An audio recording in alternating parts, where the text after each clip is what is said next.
Folks, the best value at Manager Tools is to buy an annual license to our material. For $200 a year, you get access to show notes for every single show produced, over 100 a year, plus our entire archive of nearly 1,000 shows. You wouldn't want to print it out all in one place.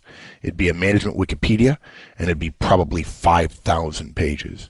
You get all that, plus access to Things I Think, and even more powerfully, the interview creation tool, which may be our strongest and most least known digital tool that we have, and more digital tools to come in the future, available only to licensees. Ask another licensee. They'll tell you it is the best value they have. Welcome to Career Tools, our guidance on how to introduce yourself. Part 2 of 2. Here we go. Okay, I say my name. It's certainly possible the other person gets it wrong because, in fact, some people have been taught to help remember a name, say the name back. Yes. So what happens if they butcher my name?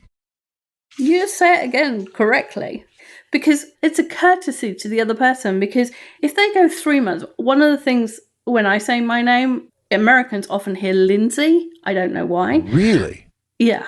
Often I get called Lindsay. But then I dare you to say on air that you want some water on Saturday. Folks, we used to do this in Texas when both Wendy and I lived in Texas years ago. We would sit down at a Mexican restaurant and the waiter would come by and say, "What would you like?" She would say, "Water." And they'd just look at me with this look. And then I would say, "And what day of the week it is?" And she'd say, "Saturday."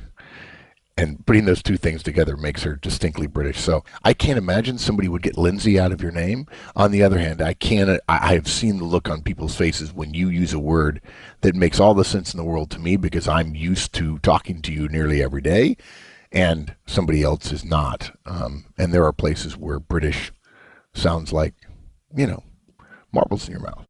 Gobbledygook. Yeah. I'm sure we sound equally horrible to you and quite lowbrow. I was driving with my dad the other day when he was here, and I put on a podcast, not ours, and a different one, and I was listening away, and my dad said, "I have no idea what that guy's saying," because my ears have become attuned to hearing things in American, and my dad's haven't. So we recommend correcting someone if they get it wrong. Exactly. Can you imagine if somebody called me Lindsay and I didn't correct them, and 3 months later they're having a conversation with someone else and they're both talking about me, and one of them says Wendy and the other one said I thought her name was Lindsay. Yeah. And she says, "No, it's definitely Wendy." And you feel like if I found out that I'd been pronouncing somebody's name for 3 months incorrectly, I'd be mortified. You'd be very embarrassed. What's more, you would think, why did she not correct me? And of course, I've talked to people about this. I know there are some people who say my name is hard. It's actually spelled with a T, Horstman, but I just say Horseman, and nobody's the wiser. And I certainly don't introduce myself as Mark Horstman. I can't remember the movie where the person did that, and they made it clear that, they wanted everyone to know how their last name was spelled. But what people tell me is they don't correct someone because they feel it would be inappropriate to correct someone when you've just met them.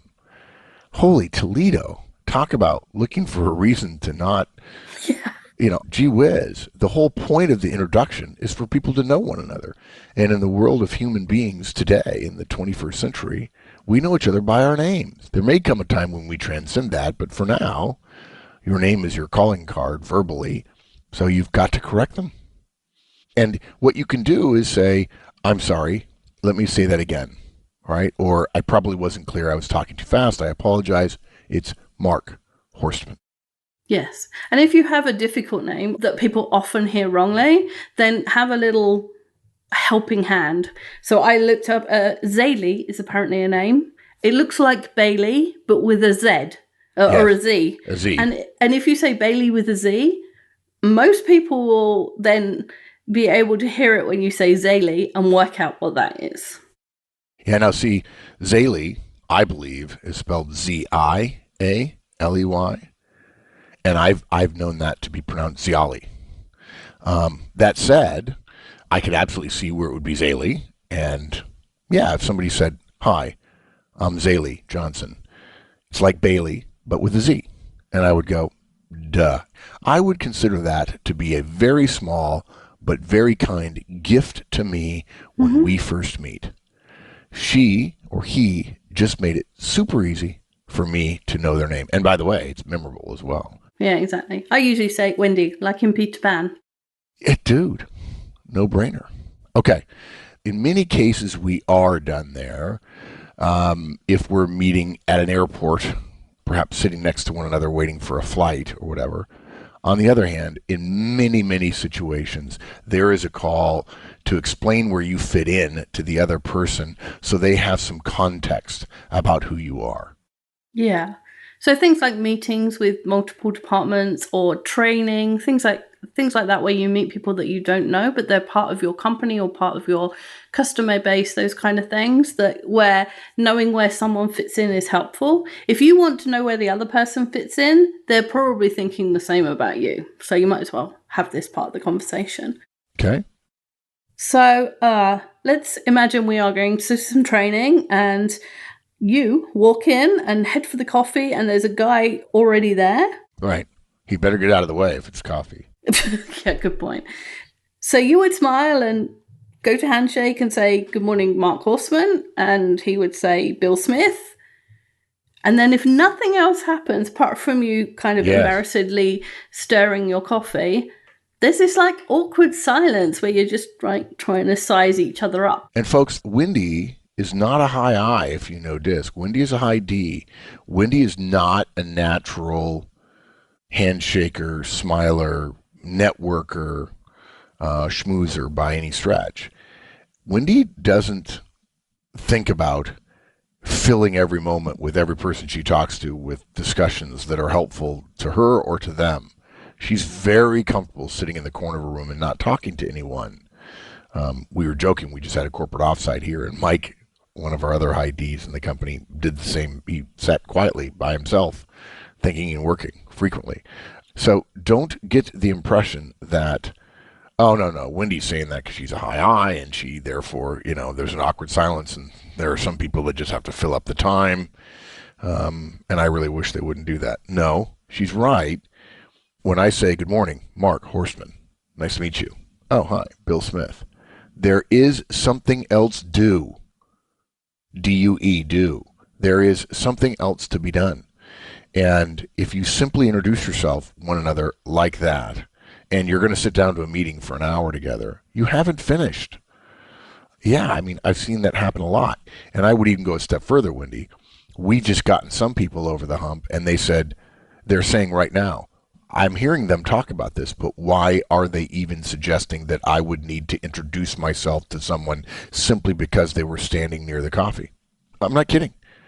The high C's are like, and I no. would absolutely be one of those people, but, I've learned better. Or the person who's not comfortable introducing what we're recommending. And folks, we are recommending it. This is how professionals expand their network, build credibility, build relationships, build trust. And it's one of the things that makes a difference in terms of getting ahead. Whether you want to stay in your job or the one job you're in or not, getting ahead doesn't have to mean getting promoted.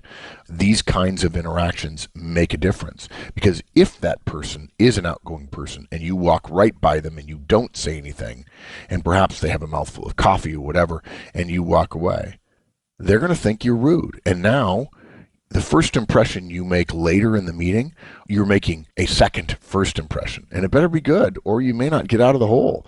And if you end up disagreeing on something, they're going to go back and complain about you, and they're going to talk to their friends, and those friends don't know you, and now there are 6 people who have a negative first impression of you.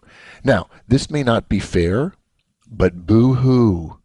I'm so sorry that I'm the first person to tell you that the world's not fair.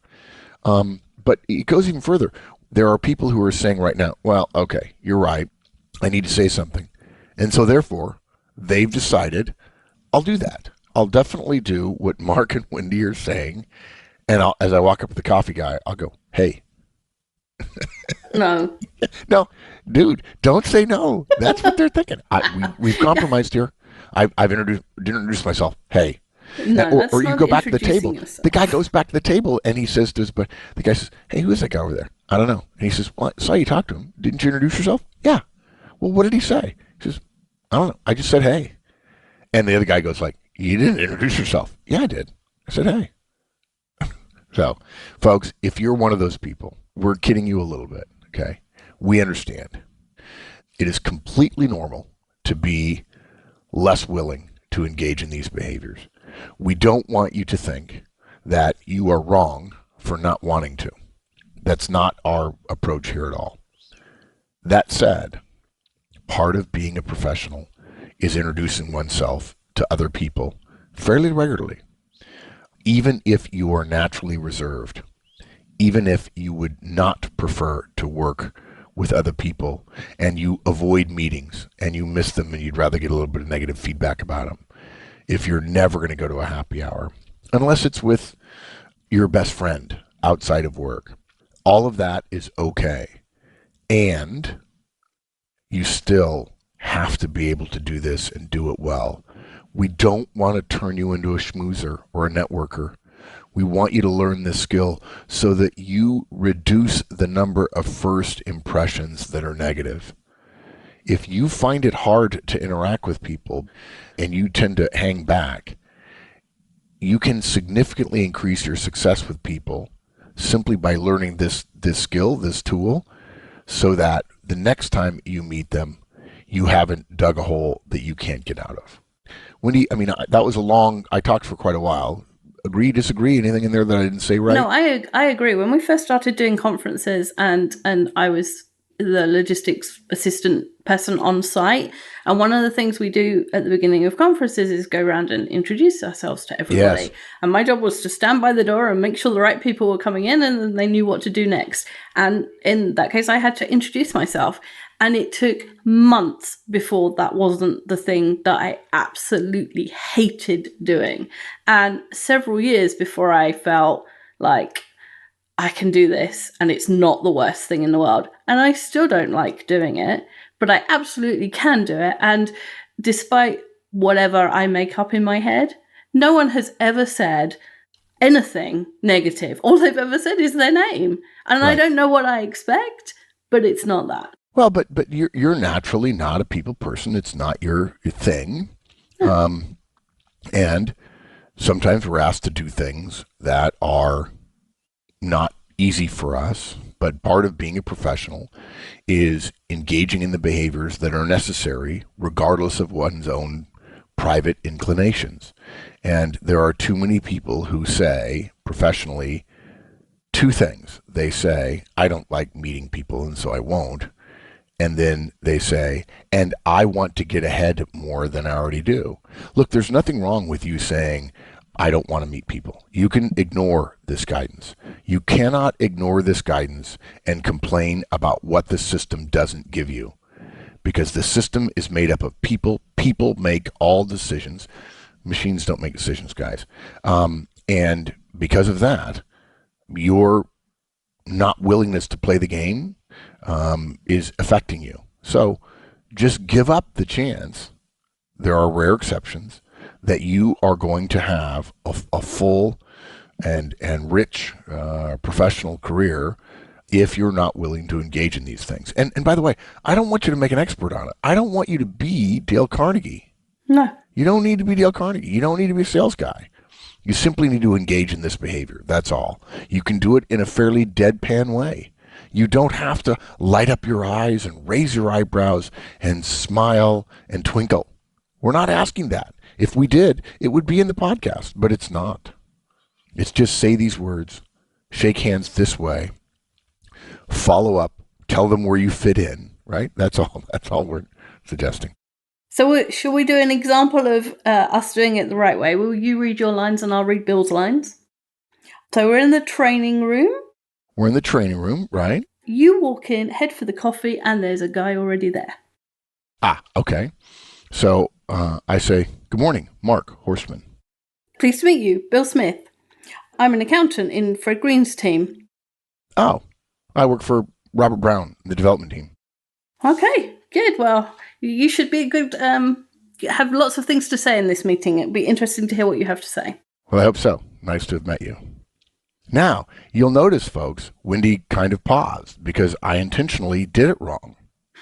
Okay? And Wendy caught herself, and then because she said back to me where she fit in, I then said where I fit in. Let's do it again, though, and I'll do it the right way. Okay. So you walk in, head for the coffee, and there's a guy already there. And I say, good morning, Mark Horstman. I'm in Rob Brown's development team. I'm here to make sure we don't get too wild. Well, I'm pleased to meet you. I'm Bill Smith. I'm an accountant in Fred Green's team, and I appreciate you reining them in because there is not an unlimited budget here, you know. Yeah.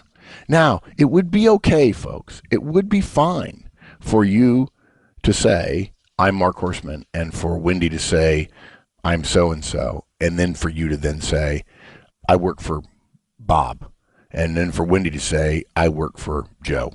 That's fine. And it's also just as good, provided you speak clearly enough and you don't run it all together, to say it all in front so they know your name and they know where you fit in. And, oh, by the way, if you're going to a meeting with them and therefore there's something about the meeting that calls on both departments, if I say, I'm Mark Horstman, I'm in Rob Brown's development team, they might say, oh, hey, I know Rob. Nice to meet you. I'm Bill Smith, and I work in Fred Green's team. And going back to my earlier point about the important civilization and cultural connectivity of saying, do you know so-and-so? You have essentially said a name before they have to reply that may, in fact, cause a connection, which increases the chances that this will be a good exchange. And the other huge benefit of this is when the next person comes in and it's someone you know, but the other person doesn't know, you can now introduce them properly because you know their name and where they work. Yes. And I'll tell you, that's a big step for people. We've already done the podcast on how to introduce someone. We encourage you to listen to it, folks. But I got to tell you, if you want the cherry on top of an initial meeting, and Wendy and I, or in this case, Bill and I, walk away from the coffee and somebody else from my team walks in and I say, hey, Danny, I'd like to introduce you to Bill Smith. He's an accountant in Fred Green's team. Oh, Danny, this is Bill Smith. Bill Smith, Danny Martin, right? And Bill's like, wow, this guy remembered my name. And Danny's like, wow, Mark and Bill know each other, when in fact we do, but only to the extent that I just like met 3 minutes ago, right? Yeah. And now the beauty of that is there's no awkward silence, right?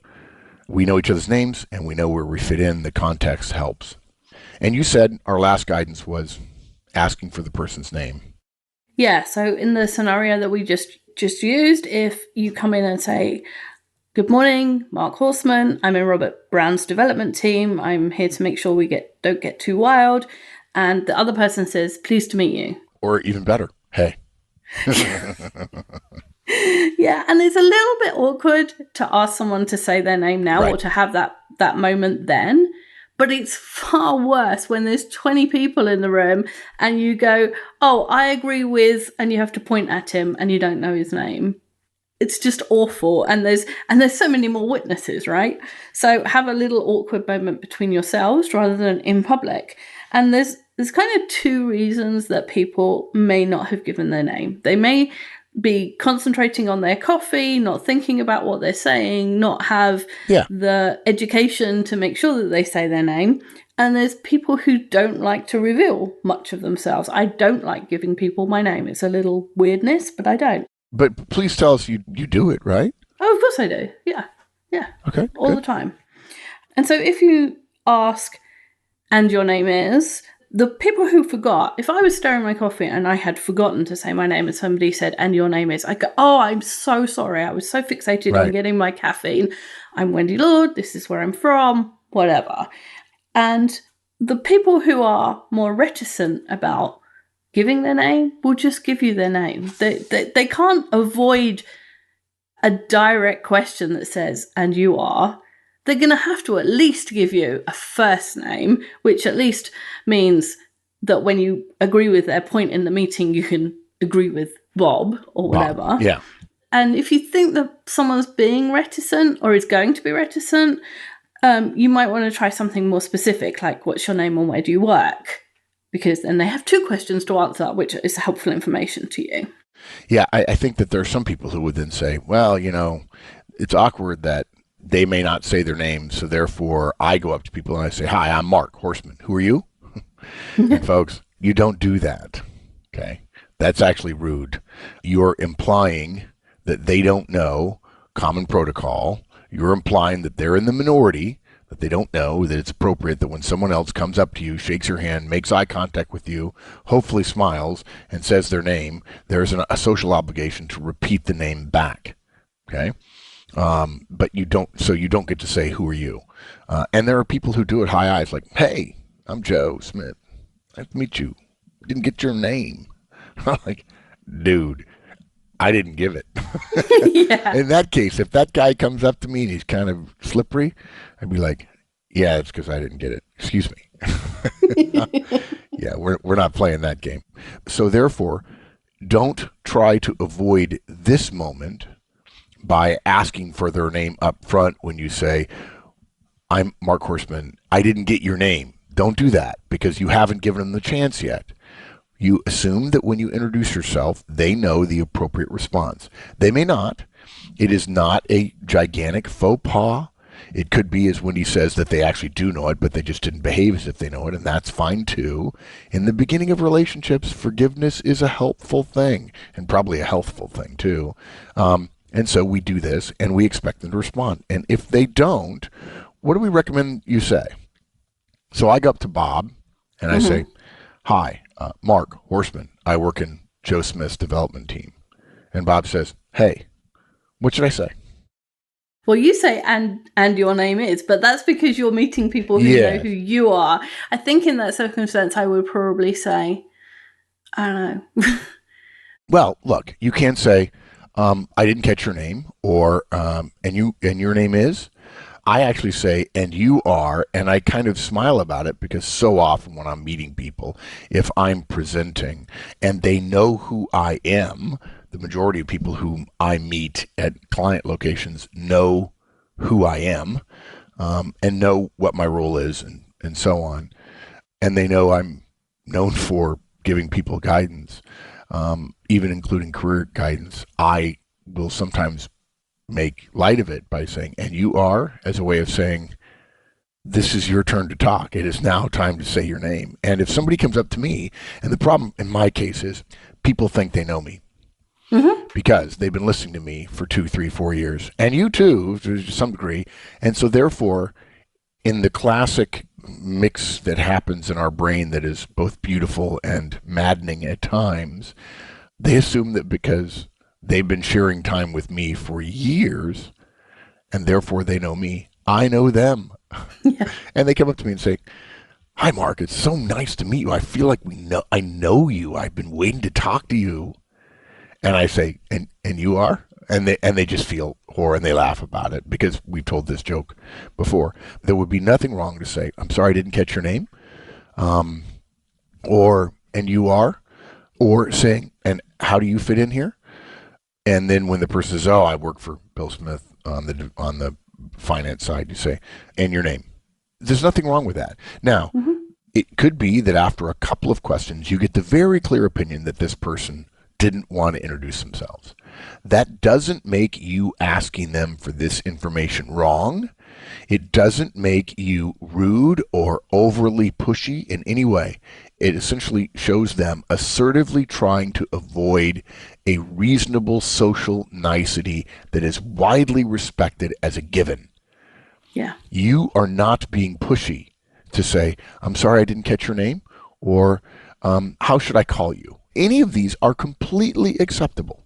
As long as you keep it friendly, in a friendly tone, and you carry on smiling, you carry on making eye contact. Yes. There is nothing wrong with this conversation. The only wrong thing to do would accusingly say in an accusing tone, you haven't told me your name. Yes.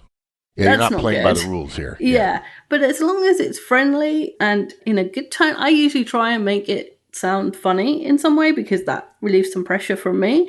But nobody can fault you for wanting to know someone's name that you're about to work with. Yeah. And there are people who, it's been my experience that they're low-level executives who you introduce yourself to them, and they essentially want their role power to be obvious. And they say, oh, hey. And when you say, I'm sorry I didn't get your name, and they say something to the effect of, I'm Bob Smith, and they expect you to know who they are. Folks, if you're one of those people, it's rude, okay? When you meet another person, they are not meeting your role, nor are you meeting their role. The mentioning of how a person's fits in is to help with context, not to assert power. An interaction between two human beings is not about power. A disparity of power may become important information to help you decide how to interact and to help them decide how to interact if you're very senior. But you are still meeting a person. You are meeting them to some degree the way you would have met them when you were both 12 years old.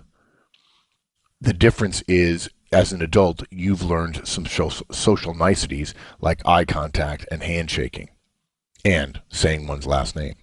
Even if you're 3 days from retirement, you are still going to meet new people for the next 20 years. Yep. So it's never too late to learn. Yeah. Good. Okay, so summary? Summary. So we talked about shaking hands. We talked about saying your whole name clearly, whatever you want to be known by. With some emphasis on the first name. Yes. Explain where you fit in and ask for their name. Yes. Don't be afraid to ask for their name. Well, Wendy, I think this was pretty long.